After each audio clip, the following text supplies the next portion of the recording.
spell Leah? My name is Leah. It's Leah Cleveland, Cleveland. Excellent. How's Bo? Today, he is anxious. He wants to get home. He's on the road to recovery. Um, he's happy to be alive. He has some more tests today to do. And once those are done, I think he'll be in there for a few more days to be evaluated, and then they'll make a decision whether or not to go. So what they say to you today doesn't mean it's really going to happen. So we've learned since the 10th, this is what we're going to do, and then they come back and they take 10 steps back, and the story changes. So as it stands now, they're looking forward to him coming home within the next week. That's not for sure.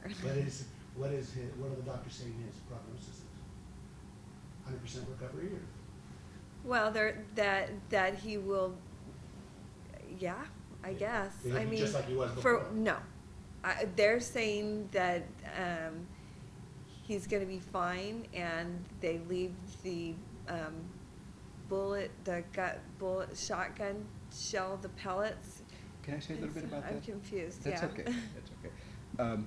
Here's the deal. He has a lung full of shotgun yes. pellets, and also in his liver. And what happens is the human body will react by encapsulating the lead pellets. And the doctors say, oh, don't worry, the lead won't leak out. You're not supposed to have lead in your body, okay? So we're hoping the doctors are correct, and there's never any leaking of lead, but you don't know. What we do know is this. Anytime you have scarring, and if you have lots of pellets that tore through your lung, you're going to have scarring. When you have scarring, your lung loses the elasticity, which means if you have a normal lung, you have 100% vital capacity. If you're a smoker, for example, when you have lots of scarring, the vital capacity, the ability of the lung to bring in oxygen and take out carbon dioxide is very compromised. So his vital capacity, for sure, is not normal. It's low. Will it ever come back to 100%? No. Once you lose elasticity in your lung, the alveolar sacs, it doesn't come back.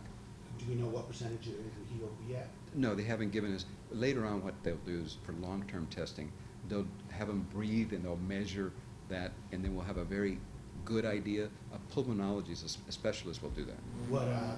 Will there be any other long-term effects? Yeah, well, and if you don't mind, I'll let Ms. Cleveland say a little bit about that.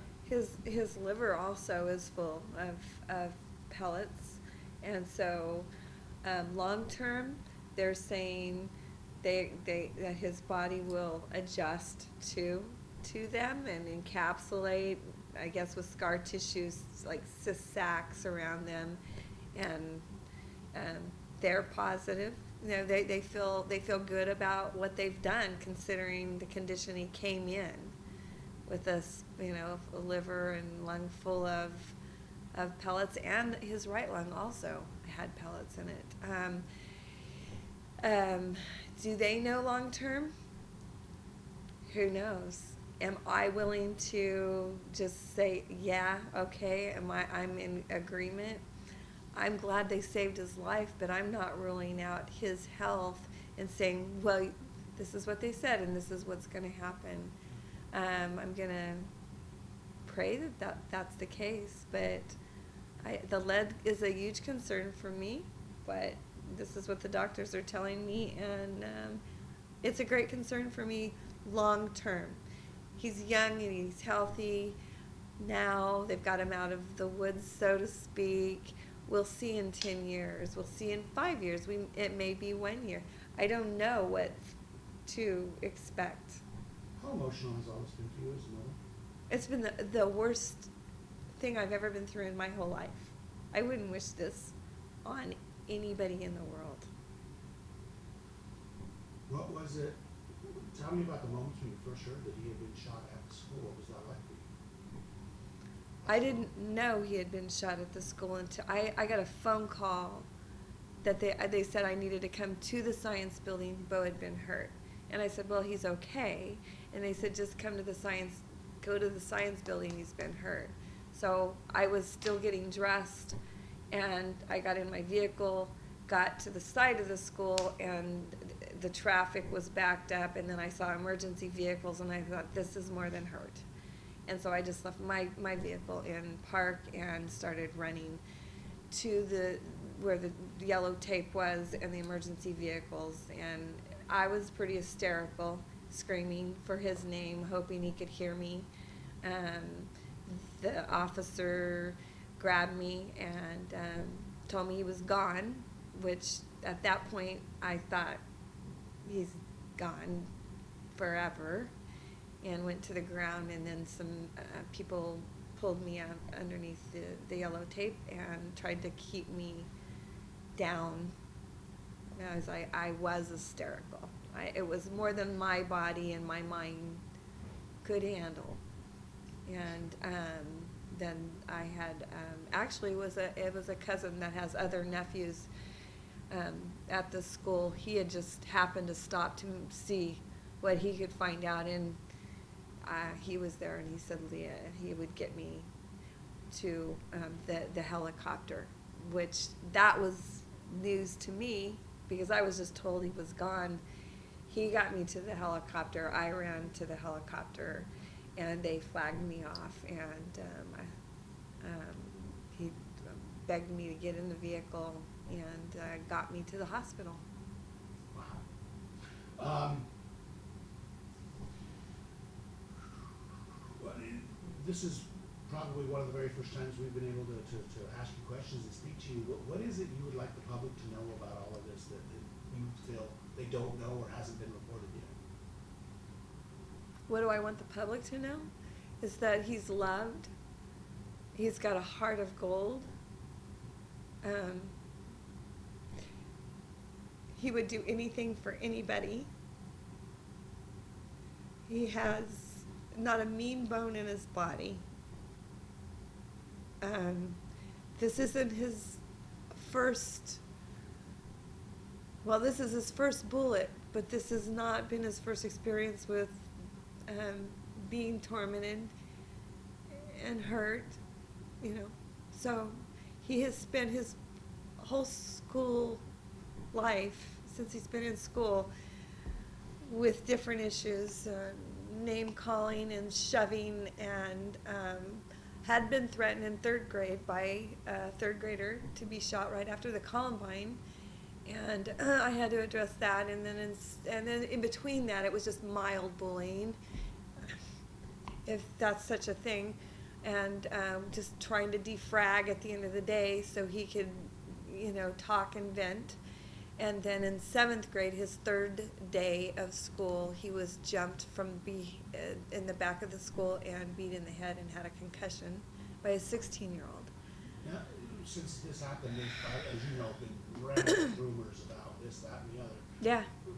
Is there any, there have been some that have said that Bo bullied this kid? And I'm going to answer Yeah. that question instead of you. That's fine. Okay. Okay. You know what, let's go ahead and get some of that Yeah. from you. What is it you're filing today, and what is that the beginning of? What we're filing today is what's called a government tort claim. Why? Because we're not getting any straight answers. And the only way we can get straight answers from the school district as to whether or not they dropped the ball, did they do what they were supposed to do? And the only way we can get that is by a court order. Otherwise, they say, it's the education code, it's confidential, we can't answer the questions. For example, we'll ask them, was there a hit list? We can't tell you. Well, can you confirm or deny it? We won't. Was this kid suspended for 2 days? We can't tell you. If he was suspended, what was he suspended for? Because we've heard rumors that he would tell kids things like, I'm going to kill you. I'm going to kill your animal, your pet, and eat it alive in front of you, and things like that. Now, what happened? Did you pick up the phone and call his mother? You know, if and when you suspended him, did you call up his mother and say, hey, this kid's got some aggressive tendency. Are there any guns in the house? Are they secure? Is there any ammunition? If there was a hit list, did you call the parents of the 30 kids and say, by the way, you might want to know this. Your child is on a hit list. And now that we've given you this information, you can make some informed decisions regarding the safety of your child. A couple different times you said 30. Why 30 is it? It's been reported in the news media that it was 30. We want to confirm that. Was there 5? Was there 10? Was there 30? Was there 50? Is there a hit list? We want to know. And, you know, to some extent, we understand that the school is saying, we can't answer those questions. Go get a court order. Okay, we'll go get a court order.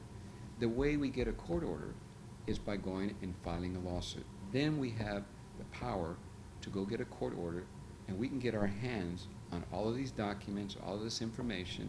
Was it properly investigated? If, in fact, this is what happened, we want to know. And Mr. and Mrs. Cleveland will be the first to tell you that if it turns out there was no hit list, there was no suspension, there was no tweeting, there was none of these things, which would be hard to believe, but if in fact turns out, then there would be no case. We would appreciate getting that information now so we can evaluate it now instead of jumping through all these hoops, but we don't have any choice. So the steps are claim, they deny the claim, you file a suit. Yes, and then we can get a court order. Okay. And, but if you find that, if you feel that the district did drop the ball, then you're gonna go ahead with the suit. Then most definitely there will be a suit, a lawsuit, and for good reason. We as parents send our kids to school fully trusting that if a school has a zero tolerance policy, that if there are kids who are threatening people, threatening students or teachers, that certain steps should be taken to make sure that everyone is safe. If those steps aren't being taken, then there's accountability. Was Bo bullying these kids? No, to the contrary. We have seen the hurtful things that have been said, the ugly things that have been said by some people. And the fact of the matter is that Bo himself was the victim of bullying. His parents, because he's such a big kid, he's like 6'4", 300 pounds, that when he was younger, his parents would say, Bo, when you're playing with your little friends who weigh 50 pounds, 100 pounds less than you gotta pull it back a notch or two because you might hurt him. You know, he wouldn't defend himself. That's why, and he'd make an easy target. He's what we call a trophy. If you're a kid and you can hurt the biggest kid, it's a trophy, okay? So that's what was happening here. And to this day, Bo's family gets a check for like $5, $10 a month from the time that he was bullied and hurt, you know, back in the 7th grade, okay? So these rumors, allegations that Bo was bullying, as far as we're concerned, positively, absolutely false. Why do we feel the shooter targeted it? You know, we're not sure that he was targeted. It may have been, we've gotten different reports that Bo, because he was in the front, the biggest, easiest target, you know.